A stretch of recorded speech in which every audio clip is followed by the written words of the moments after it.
Sasa sikiliza mwanangu. Ndio kaka. Unamwona yule mwanamke? Kaka nimemuona. Yule mwanamke nimemwambia nina hela nyingi sana.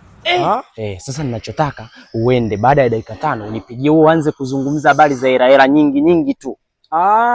Sikiza nikwambie. In short ni vipi? Unataka mimi nikupigie simu afu nianze kuzungumzia masuala ya pesa, si ndio? Ndio. Yaani nikublandishe, si ndio? Kaka kusiondoa shaka. Mtoto ushampata. Niamini mimi. Basi sawa, nashukuru sana. Unaionaje? Usiniangushe. Usiwaze kaka. Poa.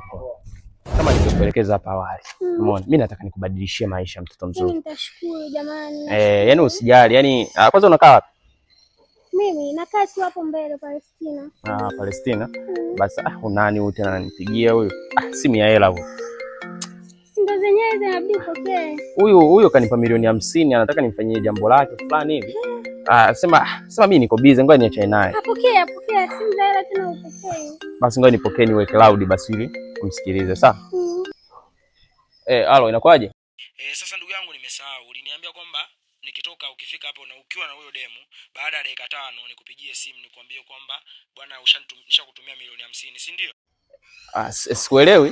Yaani uliniambia kwamba baada ya dakika 5 nikupigie simu utakuwa na demu, ile mradi wa demu akuone kwamba yeye brand uone. Sikia, nisikilize bro, nahisi utakuwa umekosea namba ujue. Kaka ndugu yangu sijakosea namba, wewe tini ndugu yangu. Nikosea namba vipi? Uliniambia kwamba unataka yule demu mradi akuone. Yaani unajinaje hapa hauna hela? Nisikilize, kuna watu wamekosea namba. Hebu achana na mimi. Nisikilize basi.